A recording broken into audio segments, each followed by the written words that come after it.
entah itu sejarahnya, entah itu sampai personal-personalnya, ya. Dan misi visinya apa, tujuannya kemana, itu. Kalau tidak netral berpikirnya, otomatis tidak pernah akan bisa mendapatkan kebenaran yang benar. Jadi hanya cerita aja, bahkan mengamini ke cerita itu walaupun itu palsu loh. Seperti Penny Wuri ini, mengamini cerita-cerita hoak, gitu kan aneh, gitu ya. Jadi dari sisi akademiknya, intelektualnya, ya. Karena apa? Manusia itu kan terdiri dari tiga, spiritual question, emotion question, intelligence question. Ini seimbang nih, harus seimbang. Jangan spiritual questionnya mematikan intelligence questionnya. Intelligence questionnya lebih dominan, ya, mematikan spiritualnya, itu pun nggak bisa, harus seimbang. Emotion questionnya harus seimbang dengan intelligence questionnya dan juga dengan spiritual questionnya. Nah, di sini kalau seimbang, ya, Anda akan menemukan, ya, alur cerita peradaban manusia itu seperti apa. Gampang kok. Jangan yang abad 16, abad 6, abad pertama ribuan tahun sebelum Yesus aja ada, gitu. Ditemui semua, ya, gitu. Jadi itu saran dari saya.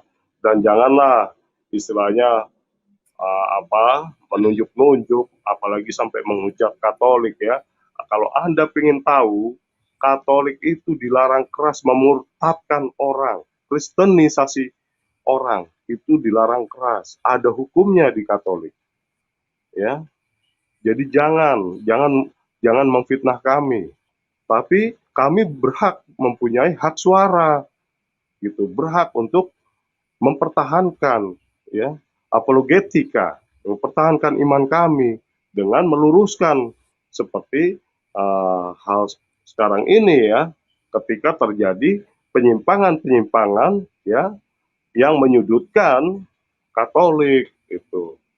Dari saya sementara seperti itu, Bung, ya. Dilanjut, Ya, silakan. baik. Sebelum saya berikan ke paman-paman yang lain, ada satu iklan yang bagus ini untuk Kainama ya, terutama Kainama. Ini bagus sekali. Iklan ini perlu didengarkan, mudah-mudahan setelah ini nanti mereka mendengarkan iklan yang bagus ini. Oke, kita dengarkan dulu iklannya, ini keren ini ya. Mari kita dengar ya, saya putarkan. Ya, kalau Anda lihat Quran yang ada di depan kita ini, kita yakini ini adalah kitab yang sama yang diproduksi pada periode Utsman bin Affan. Nah, jangan salah, kitab yang ada, Al-Quran yang ada di depan kita itu diproduksi tahun 1924 di Kairo. Ya, belakangan sekali.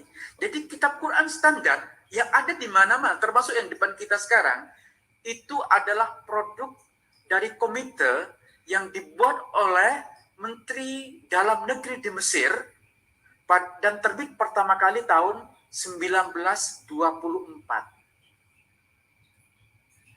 Ya, itu pesan untuk Kainama. Ini yang bicara ini adalah orang ahli ya, Mun'im Siri PhD. Ya, harusnya Kainama itu membahas ini. Ya, jadi makanya jangan sibuk membahas kitab suci orang lain. Harusnya ini membahas ini, menanggapi ahli ini ya, Mun'im Siri PhD tadi. Harusnya itu yang ditanggapi oleh Kainama, gitu ya. Atau channel-channel yang lain itu yang suka bahas-bahas Alkitab itu. Harusnya kalian tanggapi dulu ini ahli-ahli yang netral. Oke? Yang ada sekarang, standarisasi sekarang itu ya 1924. Jadi kalau dikatakan dari abad ke-6 itu bullshit. Ya. Oke. Nah, untuk saya bicara sedikit lagi begini. Injil Kristus itu berbicara tentang penyelamatan yang dibawa oleh Kristus melalui karya, kemudian sengsara, wafat dan kebangkitannya. Sementara Injil Gedebuk abad ke-6 itu tidak jelas. Apa tujuannya? Apa yang mau disampaikan tidak jelas. Begitu saja dulu. Saya berikan ke Paman Soba dulu sebelum ke Pak Ivan. Setelah ini ke Pak Saya potong Ivan. sedikit Bung Gea. Mohon maaf saya Ya, potong sedikit aja. Ini untuk Penny Wuri ya. ya. Itulah Penny Wuri yang kamu katakan barusan ya, hanya iman saja ya. Itu kamu inkonsistensi, kamu selalu menyudutkan, menghujat orang, mengata-ngatai orang ya. Kalau iman saja, ya itulah akhirnya seperti dirimu itu ya, menghujat Perbuatannya. orang, mengata-ngatai orang. Karena apa? Iman itu tidak ada gunanya kalau tanpa perbuatan dan kasih. Mau kamu bawa kemana itu perbuatan dan kasih? Ah, mau dibawa kemana Penny Wuri? Kamu itu kalau hanya iman saja, seperti tadi saya lihat Bung Gia siang-siang itu, hanya iman, iman, iman, tapi akhirnya apa?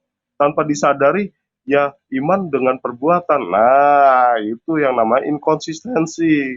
Sama juga, saya kan lihat Bung Gea tadi itu debat sama si Dama, siapa, Damia apa siapa itu. Ya kan? Mempertahankan Ya. iman saja, akhirnya kebobolan juga. Nah, emang dengan membunuh lalu diselamatkan gitu, diampuni dosanya karena iman aja. Ya nggak gitu dong. Ngawur penebur ini. Terima kasih Bung Gia. Oke, baik Paman Dwi. Sebelum ke Pak Ivan dan ke yang lain-lain selanjutnya, saya berikan dulu ke Paman Soba. Silakan Paman, selamat malam. Baik, selamat malam berkah dalam.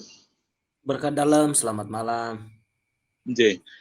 Terima kasih Om Gia dan teman-teman yang lain.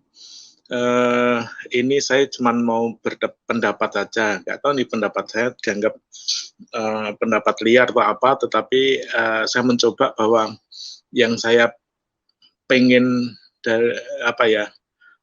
pengen mengungkapkan kejujuran tentang apa yang saya imanin ya, yaitu bahwa firman itu menjadi manusia, seperti itu. Nah, kalau di seberang sana firman itu bisa menjadi buku, kenapa kok firman menjadi manusia seolah-olah tidak bisa diterima gitu loh.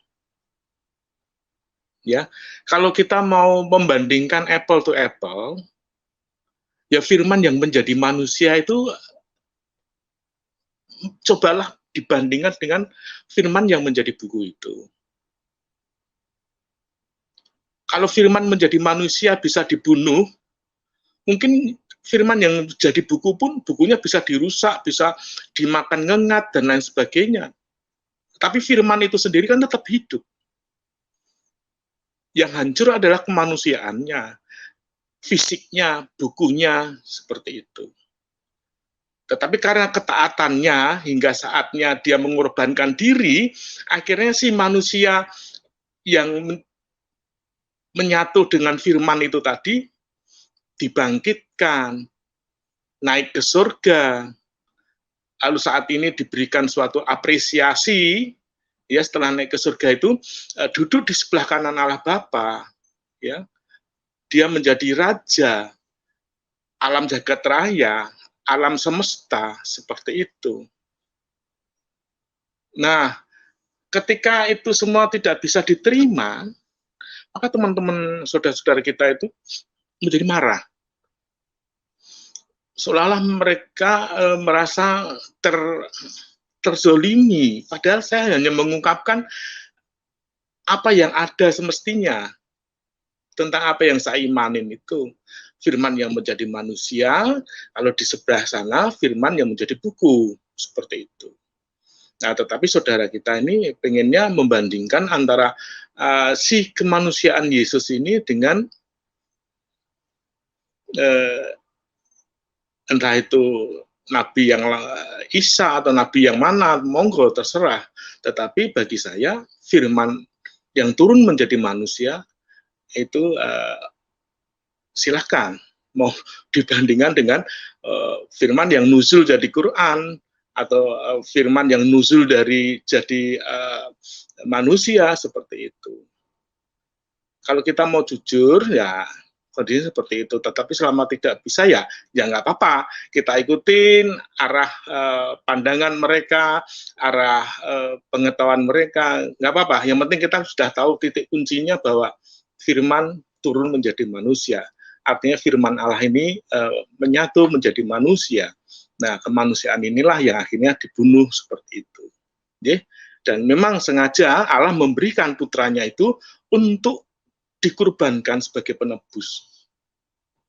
Jadi konsep itu sudah dirancang oleh Allah sendiri sejak manusia itu jatuh ke dalam dosa.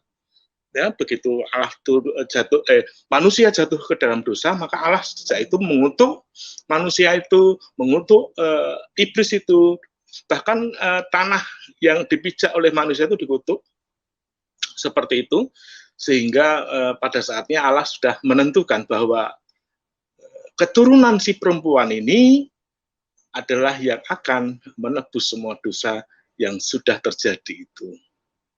Dan itu terjadi, betul-betul terjadi pada diri putra perawan Maria itu. Untuk sementara seperti itu aja. Jadi kalau memang teman-teman saudara-saudara saya yang muslim, kalau dibikin seperti apa yang saya bilang itu tidak akan bisa terima. Tetapi ya nggak apa-apa, karena kita istilahnya ngemong, ya kita ikutin jalan pikiran dan konsep mereka. Jadi kita kalau memang mau berdialog dan lain sebagainya, kita utamakan kebersamaan, kita utamakan kesatuan dalam NKRI dan lain sebagainya. Itu konsepnya, tetapi dalam pribadi internal diri saya terutama, itu yang saya pegang. Terima kasih. Oh, luar biasa. Terima kasih Paman Soba ya pendapatnya. Oke, Paman Ivan, silakan Paman. Ada yang mau ditanggapi dari apa yang sudah dibahas-bahas tadi? Silakan. Ya, saya mungkin tegaskan saja kembali kalau yang tadi sudah dikatakan oleh Pak Mandirut, kemudian terakhir oleh Paman Soba, saya kira sudah sangat lengkap ya. Jadi yang saya tegaskan hanya terkait dengan judul konten yang diangkat oleh Progea ya. Di sini kan kita mencoba membuat suatu perbandingan antara Injil yang diimani oleh kekristenan dan Injil yang diimani oleh saudara kita yang Muslim. Nah, sudah sangat jelas bahwa Injil yang dipahami dan diimani ini berbeda ya.